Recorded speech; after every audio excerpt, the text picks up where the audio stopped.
Ребята, что это такое? Почему нас трое? Вы это видите? Что за пиздец происходит с этой игрой? Если ты хочешь быстро бустануть себе кубки на Поко, то я именно тот, кто тебе нужен. Почему я? Все просто, я нуб, но будучи нубом мне удалось подняться до 25 ранга. Ибо, прошу заметить, без пассивок и максимальной прокачки. Как по мне, лучше учиться на чужих ошибках и не повторять их в будущем. Именно если ты перестанешь повторять ошибки, которые совершают 98% игроков, это поможет легко повысить тебе твой ранг. А все, что тебе нужно для этого сделать, досмотреть этот ролик до конца. Ведь это видео поможет тебе сэкономить уйму времени во время подъема. А также ты узнаешь, как победить любого бравлера, играя за Поко. И да, друзья, этот ролик стал возможен благодаря вашим комментариям. В отличие от большинства так называемых ютуберов, я прислушиваюсь ко мнению своей аудитории и стараюсь делать то, что вы просите. Поэтому не забывайте оставлять новые идеи для роликов в комментариях к этому видео. Но прежде чем ринуться в бой, нам необходимо выявить сильные и слабые стороны этого бравлера. Будучи мексиканским музыкантом, Поко долгое время развлекал посетителей забегаловок своей завораживающей игрой на гитаре. Поко стал искусным мастером своего дела. Да так, что научился извлекать из своего гитарона невероятной разрушительной силы звуковые волны, которые способны наносить урон неприятелям. Изначальный урон от одного его взмаха по струнам составляет 700 единиц, но этот показатель может возрасти до 980. Все зависит от количества доступных очков силы. И все-таки количество дамага от одной атаки Поко является его явным минусом, так как подавляющее большинство бравлеров способны за одну атаку наносить гораздо больше урона. Но вместе с тем от атаки Поко есть и плюс, так как Поко выпускает звуковую волну средней дальности, она значительно расширяется во время движения, покрывая очень большую площадь перед игроком и наносит урон всем врагам, оказавшимся в этой области. Это дает возможность практически не целиться, вы точно попадете, благодаря широкому радиусу действия, что в свою очередь дает ему большое преимущество на картах с большим количеством кустов. Если же говорить о перезарядке, то я не могу этот момент отнести ни к слабой и ни к сильной стороне Поко, он где-то посередине. Лучше сами напишите в комментариях, быстро ли музыкант перезаряжает свою гитару, по вашему мнению. Но я бы все-таки вам рекомендовал понапрасну не тратить доступную обойму. Еще один явный плюс Поко является его количество здоровья. Оно на начальных этапах составляет 4000 единиц, но со временем может возрасти до 5500 единиц. Это уже зависит только от вас. Почему это плюс? Потому что по количеству здоровья Поко превосходит большинство бравлеров, то есть он лучше по этому показателю 26 бравлеров. А с Нитой они равны, у Ниты тоже 4000 единиц хп.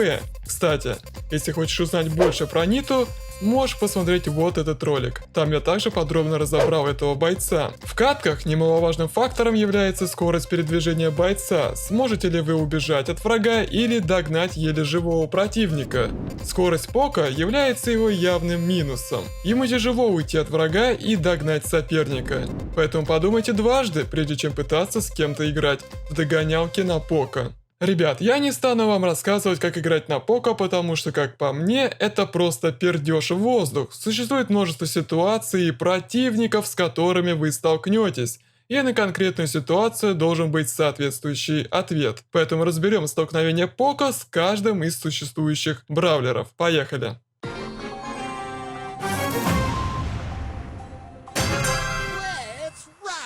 Вы столкнулись с Розой, что же вам делать в таком случае? Но определенно к ней нельзя подходить близко, так как она только этого и ждет. Всегда соблюдайте дистанцию, ведь при погоне за ней она может либо от вас удрать, потому что она быстрее, чем Поко, или повернуться к вам навстречу, и уже вы можете оказаться в роли жертвы. И она вас быстро может нокаутировать, так как она быстрее перезаряжается, чем Поко. Пользуйтесь своим преимуществом. У вас больше радиус атаки, и не переоценивайте свои возможности. Постоянно сохраняйте дистанцию, а если она убежала, то отпустите ее.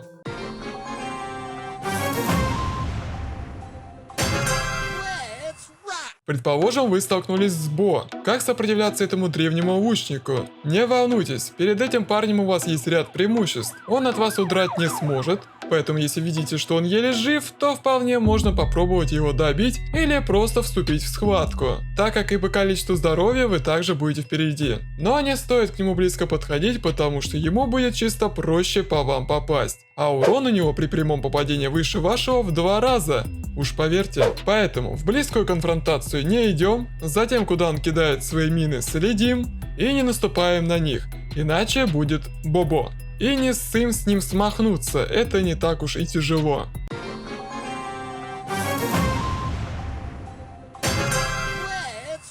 Если вы столкнулись с Броком, то не стоит теряться, а начните двигаться из стороны в сторону, чтобы запутать его.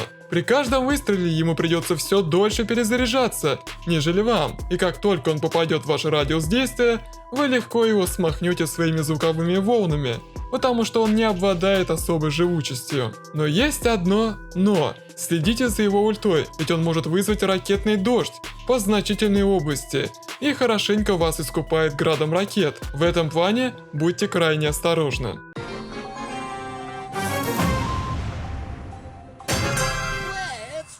Если вы встретились с Барли, то можете выпить с ним на пасашок. Ну ладно.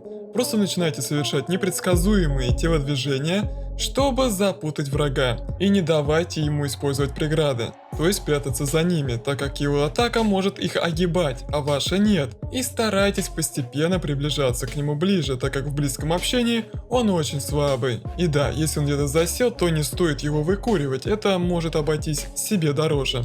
Но как и за Броком, не забывайте следить за его ультой, так как он может разозлиться и залить большую площадь всякой бякой-мякой там вот этой. Смотри, не попадись на его удочку.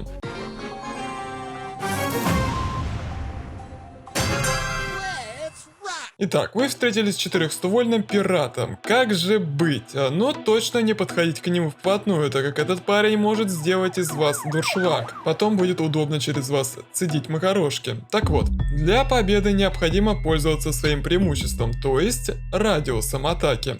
Он незначительно, но все же у тебя больше. Как и Роза, Дэрил движется быстрее тебя, в связи с чем он может от тебя убежать или вообще ультануть в твою сторону, то есть быстро сократить дистанцию и просто тебя расстрелять, даже несмотря на большую перезарядку. Поэтому будьте с ним осторожны, он непредсказуем в своем поведении.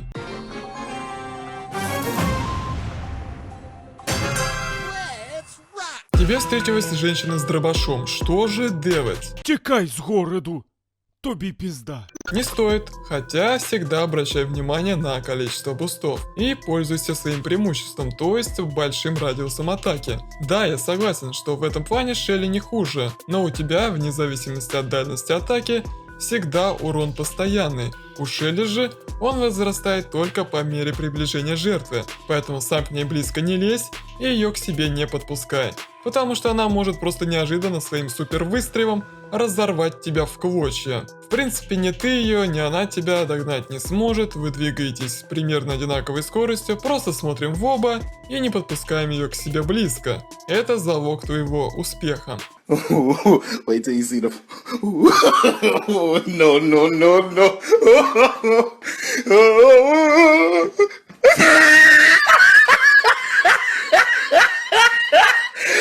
Look at the top of his head. Look at his lips.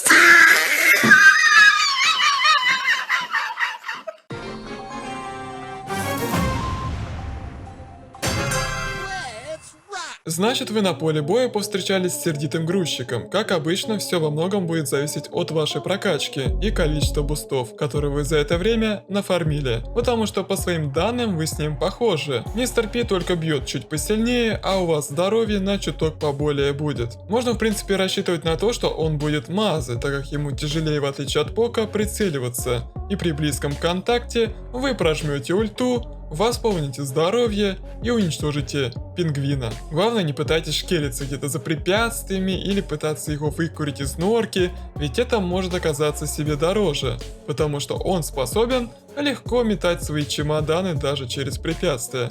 Учитывайте это.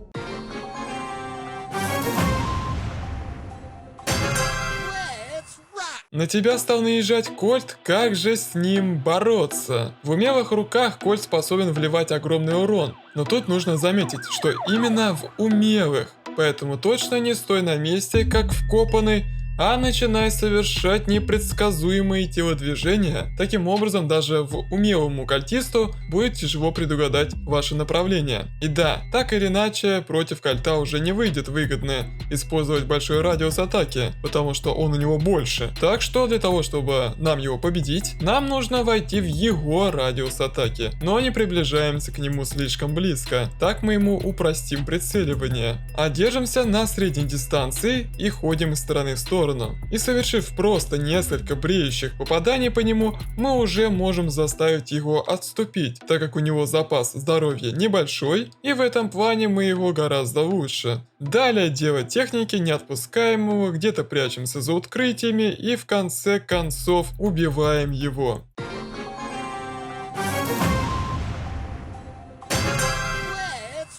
Если два хиллера встретились на поле боя, пиши пропало, что с этим можно сделать.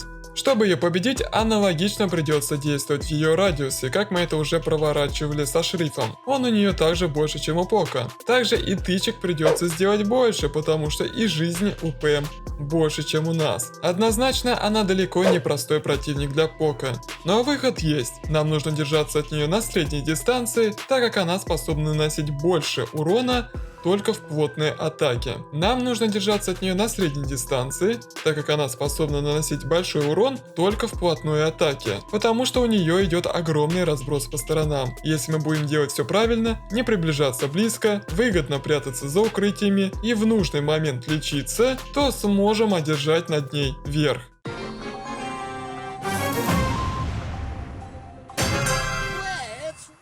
Рика Ака с говорящим именем Рикошет способен наводить немало шороху на долину Браво. Рика и Кольт во многом похожи, поэтому против него вам необходимо действовать по аналогии с Кольтом, как я уже тебе об этом и рассказывал. То есть не стоим на месте, входим в его радиус атаки, если конечно чувствуете, что играет Мазила, и делаем пару тык по нему. Если же сделаете несколько тык, он начнет отступать, потому что у него здоровье еще меньше, чем у Кольта. В этом плане он очень слабый. Еще, ребят, от него не просто так спрятаться. В плане кого-то выкурить из укрытия этот робот большой мастак. И неспроста его прозвали Рика Рикошет. Поэтому учитывайте этот момент, если задумаете где-то там зашкериться от него.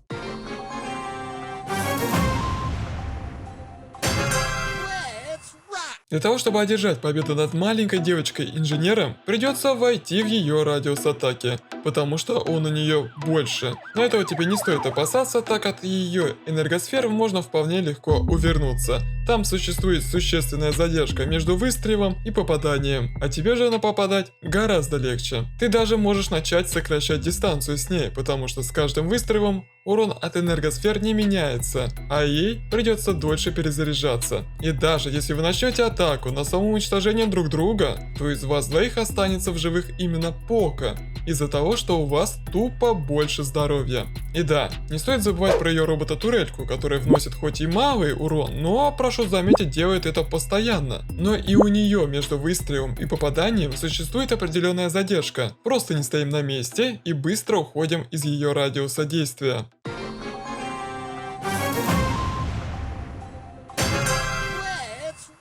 Итак, тебя Упадика решил выловить на рыпистый бычок. Как с ним бороться? С ним не нужно бороться, то есть не нужно с ним контактировать и сближаться. Ведь тогда тебя ждет смерть. Урон вблизи колоссальный, а просто действуй чуть поодаль от него, и он будет абсолютно беспомощен перед тобой. Он просто ничего не сможет противопоставить твоему большому радиусу атаки. Поэтому, если имеешь дело с булом, главное соблюдай дистанцию, потому что он может ненароком развернуться в твою сторону и попытаться тебя догнать, или вообще погонится на тебя бульдозером. В этом плане будь осторожен.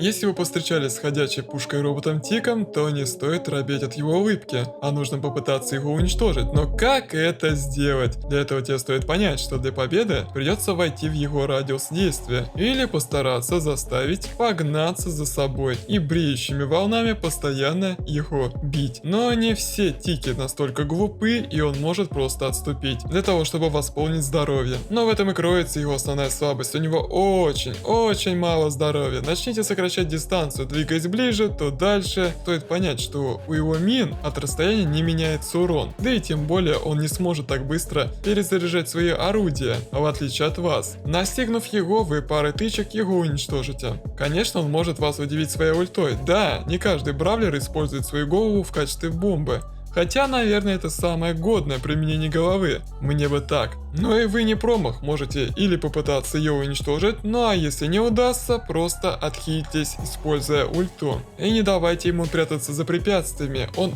как любит это делать. И постарайтесь выманить его на открытое пространство, это ваша стихия.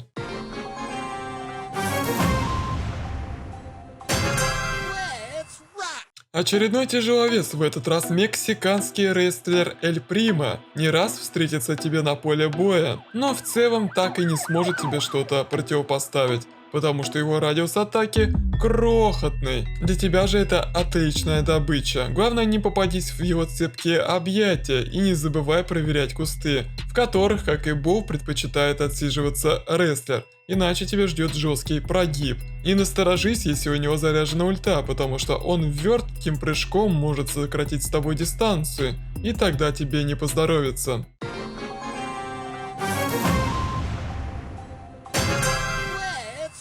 Эта женщина с отбойным молотком та еще напасть, так как у нее большой запас здоровья, да и к тому же, благодаря своей ульте, она способна входить в режим берсерка, притянув тебя к себе и снизив получаемый урон. И если ты даже попытаешься вырваться, то скорее всего тебе будет хана. Поэтому для победы над ней нужно пускать в ход наш основной плюс. Это большой радиус атаки. Он у Поко больше в 2 раза. Просто не подпускайте ее к себе близко, и она будет не в состоянии вам навредить, несмотря на все ее плюсы.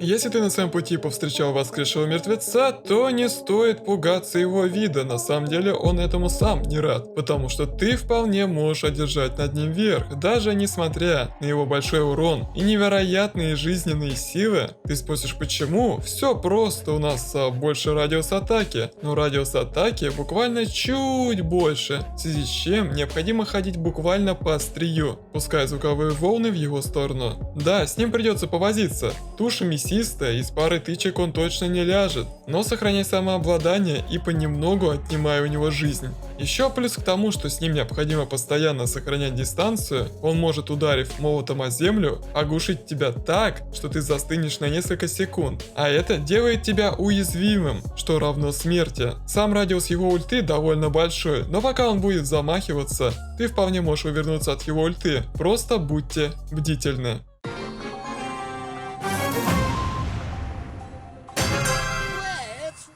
Итак, тебе встретилась жертва нерадивого пластического хирурга. Да, не повезло женщине. Можно с ней справиться, вполне. Так как у нее радиус атаки чуть меньше твоего, ты ее можешь при каждом сближении просто затыкать своими звуковыми волнами. В особенности это будет работать, если инициатором сближения будет выступать она. В любом случае, она особой опасности для тебя не представляет, потому что у нее здоровье меньше и перезарядка длится дольше. Опасность она может представить только в момент ульты, когда она окружает себя ядовитым облаком, которое замедляет тебя и наносит небольшой урон. Но эту ульту можно легко парировать своей ультой. Едем дальше.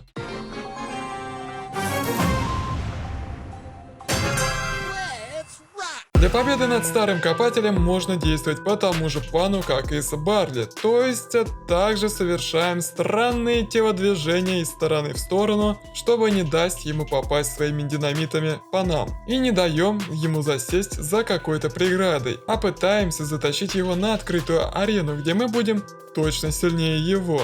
И конечно же следим за его ультой, так как урон от бочки с динамитом просто колоссальный. Больше половины хп снесет одним махом. Поэтому если Если стал подсвечиваться знак его ульты, вы в этот момент, конечно же, насторожились. В целом, будьте с ним осторожнее, он все же поизворотливее будет, чем Барли.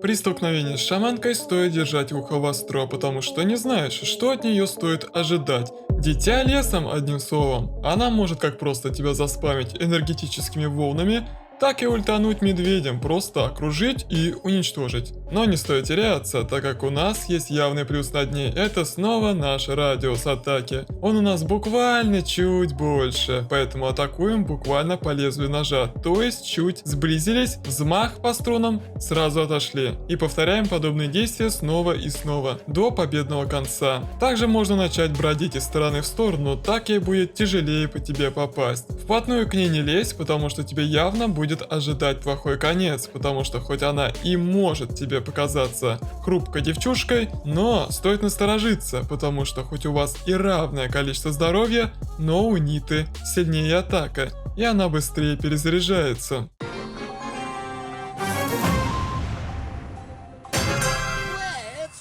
Предположим, вы повстречались с благородной девицей. Можно ли над ней одержать верх? Вполне, только самое забавное здесь заключается в том, что для того, чтобы выиграть схватку, как раз с ней и нужно сокращать дистанцию, в отличие от других бравлеров. Это связано с тем, что чем дальше от нее противник находится, тем больше урона она способна нанести своему врагу, а вблизи она беспомощна. Поэтому подбираемся к ней как можно ближе, для этого можно использовать разнообразные укрытия, через которые она вас не сможет достать. Стоит, конечно, упомянуть про ее ульту, но помочь она ей может только для того, чтобы сбежать от тебя. А для тебя особой угрозы 4 гранаты не несут, но лезть под них я тебе все равно не рекомендую.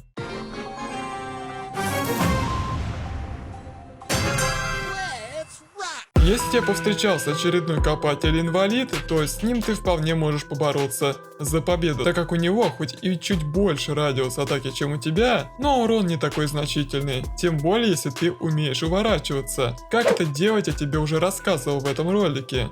Если не смотрел, то посмотри. Да и игроки, часто играющие за Карва, не могут уловить тайминги и задержку между бросками кирки. За этим всегда забавно наблюдать. Определенно стоит остерегаться его суперволчка. В течение 3 секунд он способен легко до тебя добраться и нанести значительный урон, поэтому сближаться с ним точно не стоит.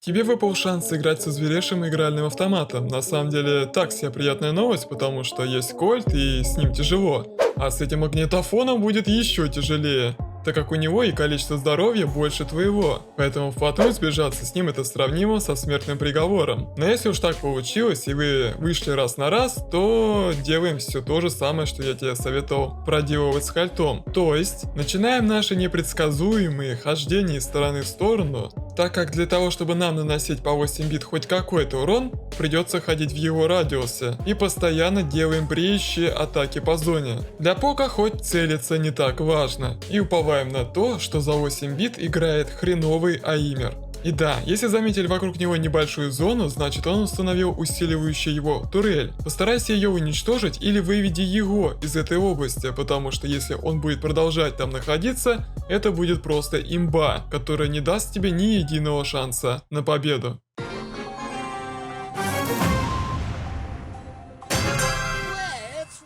Макс — это очередной бравлер, с которым лучше по возможности не контактировать. А если и пробовать с ней сойтись в битве, так только тогда, когда видите, что вы сильнее ее. Но если уж судьба нелегкая свела вас вместе, то, конечно, нужно попытаться что-то сделать. Все, что можно сделать, так это заставить ее охотиться за вами. Таким образом, скрываясь от нее, вы сможете постепенно и, главное, аккуратно наносить по Макс урон. А также не забывайте постоянно быть в движении. Движение — это жизнь, и Макс — это как никто знает. А также надейтесь, что у вашего оппонента сбит прицел.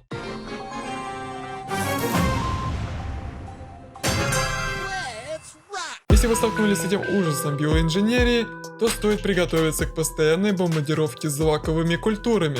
Для достижения победы над ним, так как он у нас является метателем, то не стоит допускать его к преградам, так как это его любимое место пребывания. К тому же он сам способен создать временную преграду и начать за ней прятаться или заблокировать вам путь.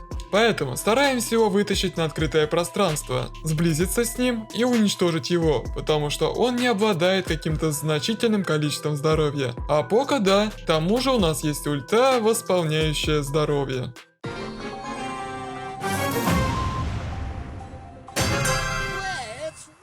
Тебе выпала участь сойтись с дерзкой Биби, а держать верх в этом сражении в принципе не сложно. Потому что, как обычно, у тебя больше радиус атаки, нежели ее замах биты. Самое главное, не приближайся к ней близко, иначе она быстро пересчитает все твои зубки. Потому что один ее удар биты равен практически 2 твоим ударам. И если ты подумал, ну и что, перезаряжусь, то это тебе тоже не поможет, так как перезаряжается она быстрее тебя. Поэтому, самое главное, остерегайся близкого контакта с ней. И да, этот надувной пузырь не только для крутости жуется, он может неожиданно тебе так подпортить жизнь, прокатившись по тебе несколько раз, поэтому следи за ним и вовремя уворачивайся.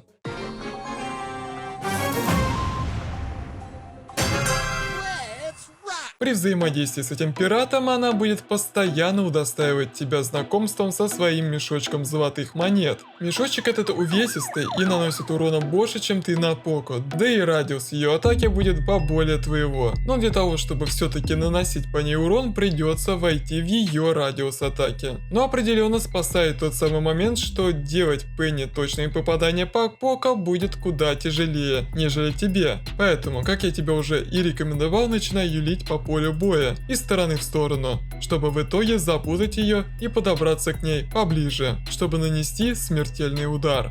И не забывай про ее пушку-турельку, которая тебя будет выковыривать из любого места в радиусе ее действия, а радиус ее действия довольно обширный, как и урон от ее залпа. В связи с чем, главное, не стой на месте, постоянно двигайся, и ядра пушки не смогут нанести по тебе урон, так как между выстрелом от пушки и попаданием ядра есть определенная задержка. И конечно же попытайся как можно быстрее избавиться от этого раздражающего орудия.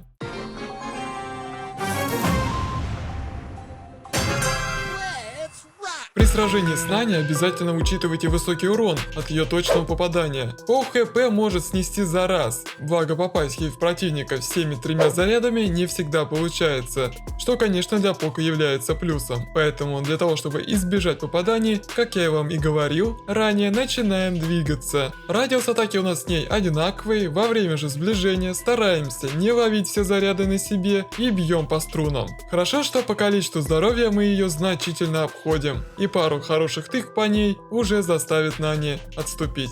Она, конечно, в ответ может ультануть и отправить в качестве живой мины своего робота Пипа, которым она сама и управляет. Но не забывайте, что в тот момент, когда Нани ультанула, она абсолютно беспомощна и просто неподвижно стоит на поле боя. Этим можно воспользоваться и попробовать ее уничтожить. Главное, перед этим все-таки не подорвитесь на Пипе. Хотя, если что, всегда можно отхиляться с помощью биса.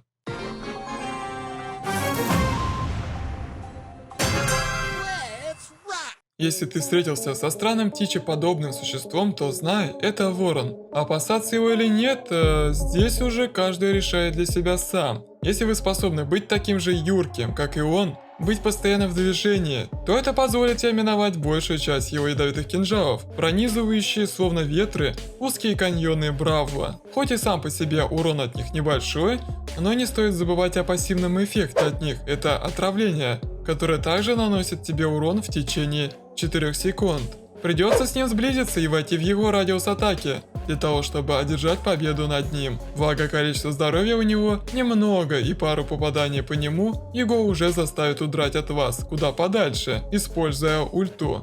Но подходи к нему не очень близко, так как ему всаживать в тебя кинжалы станет гораздо проще.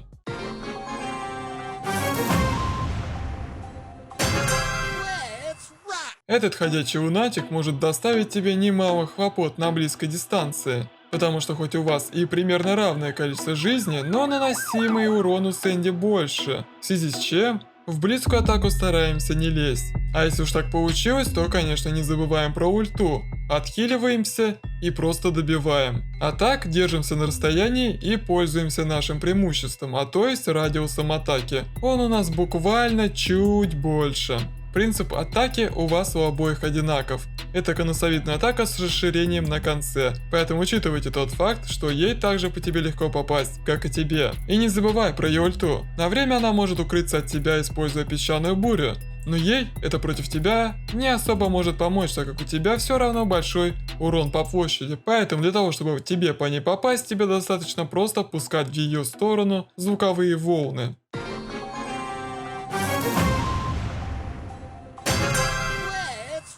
При знакомстве с этим черствым стариком стоит понимать, что задавить его своим радиусом не выйдет, так как он у него больше. Поэтому придется, скрипя зубами, действовать на его поле боя. Отчасти следует также уяснить, что хоть он и является стариком, но швыряет он свой желтый снег довольно больно. Поэтому старайся, главное, не попадать под все снежки, иначе ты законтачишься. Отчасти компенсировать его попадание по нам мы можем просто отхилившись, и после чего можно просто разделаться с ним. Поэтому важно всегда копить ульту и не разбазаривать ее понапрасну.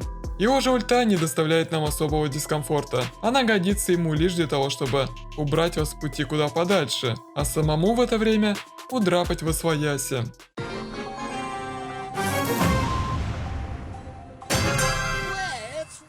Что до встречи с этим грозным могильщиком, то самое главное, не лезем на рожон и не подпускаем его к себе близко, ведь он только этого и ждет. Поверьте, он тот еще любитель каверзных засад. Он тебя раз в лопаты огреет, 2-3, да не бойся еще стаю летучих мышей-вампиров пусть тебе в лицо, что приведет тебя к неминуемой смерти. Поэтому не забывайте проверять кусты. Это основа основ. А для победы над ним пользуйтесь своим радиусом. Если уж ему так сильно хочется тебя убить, то пусть для начала отведает несколько звуковых волн. Если за него играет дурачок, то для него это равно смерти, потому что здоровьем Мортиса жизнь обделила. Если он чуть поумнее, то он отступит и быстро скроется. Догонять же его нет никакого смысла, так как он гораздо быстрее Пока. И да, хочется выразить отдельную благодарность ребятам, которые помогали мне в создании этого ролика. Все эти классные ребята находятся вместе со мной в клубе под названием YouTube Мракова. Мои соратники поддерживали меня во время подъема, объединялись со мной в тимы, а некоторые даже делали геймплейные подсъемы боев,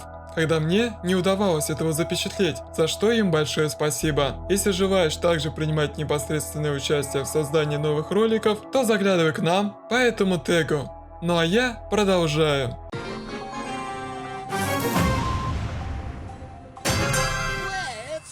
При попытке контакта с пчелиной косплейщицей стоит учитывать, что помимо определенного наряда и характерного своему одеянию имени, она способна также сильно жалить. Первая ее атака может показаться тебе комариным укусом, но ее следующее попадание заставит тебя пожалеть о том, что ты с ней встретился. Потому что при втором попадании сила ее жала возрастает практически в 3 раза. И это я еще не стал вспоминать про ее ульту, которая просто может вогнать тебя в ступор на 3 секунды. А потерянное время в этой игре, сами знаете, равно смерти. Что делать, так как она хрупкая девочка, она обладает мизерным запасом здоровья. Поэтому мы встречаем ее в ритме вальса, ребята, начинаем исполнять филигранный танец, который просто заставит ее сойти с ума от нашей техники движений. Потому что четко попадать по цели не каждая биа в состоянии. Некоторые даже из-за этого кончают жизнь самоубийством.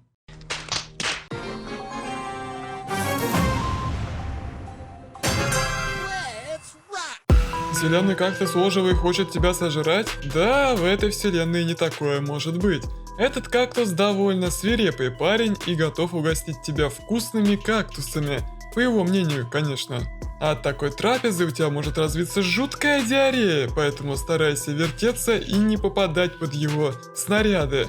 Хоть и радиус у него чуть больше твоего, и тебе придется играть на его поле боя, ни в коем случае не подходи к нему близко. Потому что ему будет первое, проще по тебе попадать, второе, чем ближе ты к нему будешь стоять, тем больше урона от его снарядов будет снижать твой уровень здоровья. И самое главное, если вы заметили вокруг него желтый ореол, значит Спайк желает тебя пригвоздить. Советую в такой момент драпать от него подальше, потому что если ты не успеешь хочешь быстро вырваться из колючей ловушки, для тебя это смерть. В связи с чем держи руку на пульсе, постоянно будь в движении и не упускай возможности пугать его звуковыми волнами, так как от любого потенциального урона он будет шарахаться как от огня, ведь он растение и здоровья у него очень мало.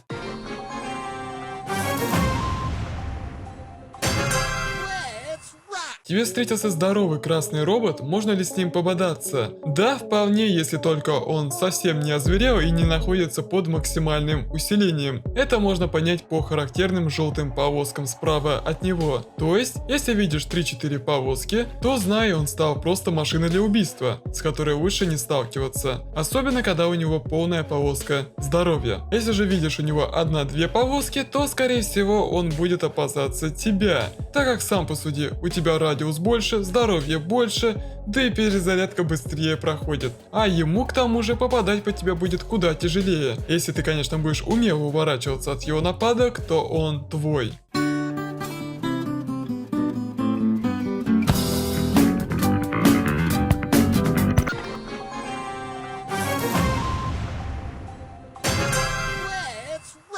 Вообще, инвалидов не трогают, но у Тары есть третий глаз, правда, не ясно, куда подевался второй, но в сумме их 2, так что все в порядке. Но это не значит, что с ней так легко разделаться. Ее радиус больше твоего, в связи с чем Поко придется несладко, если она решит на тебя напасть. Но так как она мечет 3 карты Таро, не все эти карты по объективным причинам способны по вам попасть. Главное, пожалуйста, не стой на месте и не подходи к ней близко, так ей будет легче всаживать в тебя картишки, а урон от попадания 3 карт в 2 раза больше твоего. Поэтому не-не, держимся вдалеке и за счет небольшого запаса здоровья и долгой перезарядки Тары побеждаем ее. Ульты Тары в ШД можно не опасаться, так как максимум, что она способна с помощью нее сделать, это подтащить тебя к себе. И то не каждая Тара способна сообразить подобную ситуацию.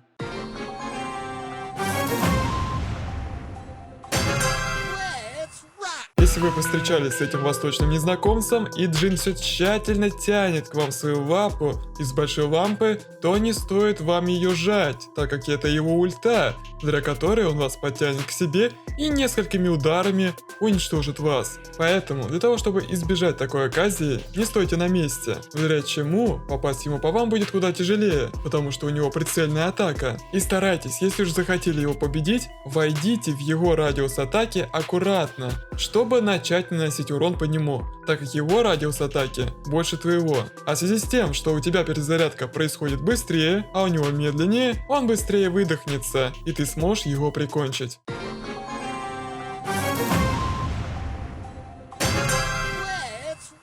Это очень скрытный молодой человек, он настолько скрытен, что мы даже не знаем его лица. Так и жди, как он откуда ни возьмись возникнет перед тобой, ведь используя свою ульту, он может на время исчезнуть. Поэтому не дай застать себя врасплох, а накопи ульту, чтобы в момент нападения у тебя была возможность отхилиться, а также никоим образом не позволяй ему приблизиться к себе. Чем дальше ты от него находишься с помаркой в пределах радиуса своей атаки, и особенно если ты будешь его путать своими движениями, тем ему будет труднее по тебе попасть. А это твой шанс на победу, так как тебе попадать по нему легче и жизни у Поко больше. Думаю, стоит упомянуть о плюшках, которые вам могут свалиться на голову, если вы будете продолжительно играть за Поко, а пользоваться ими нужно уметь. Так, допустим, если ты докачаешь своего гитариста до 9 уровня, у тебя могут появиться пассивные способности. Одна из них это сольный номер. Если Поко обладает данной звездной силой, то он способен нанести 800 очков урона врагам, попавшим в радиус его ульты, а Поко, в свою очередь, получает больше очков здоровья за каждого задетого им противника. Следующая интересная пассивная способность это Дакапо. При применении данной звездной силы обычная атака Поко получает небольшой лечебный эффект и подлечивает союзников, которых задела волна на 700 очков здоровья, но не лечит вас, а способность наносить урон противникам не пропадает. То есть, таким образом, вы одновременно как атакуете команду неприятелей, так и отхиливаете своих союзников. Так что эта способность является очень интересной. Еще интересной особенностью данного бравлера является наличие гаджета под названием Камертон. С помощью данного гаджета Поко может восстанавливать на небольшом радиусе себе и своим напарникам по 500 единиц здоровья в секунду на протяжении 5 секунд. Ох, ребята, даже не думал, что получится настолько объемный материал. Описать бой с каждым бравлером и главное отснять его была та еще задачка. Потруднее на самом деле, чем взять этот 25 ранг. Надеюсь, что полученная информация поможет тебе также быстро поднять себе кубки на Поко, и ты увидишь рядом с ним долгожданный 25 ранг, а то и больше, если получишь пассивку или гаджет. Ну а мне за проделанную работенку можешь влепить лайкусик и в комментариях не забудь написать, про кого нужно выпустить следующий ролик, ведь ты же на Поко не собираешься останавливать свое восхождение. Ну а на этом и сказочки конец. Хвост свой не теряйте, да Деда Мракову на стримах навещайте. До скорого, ребята!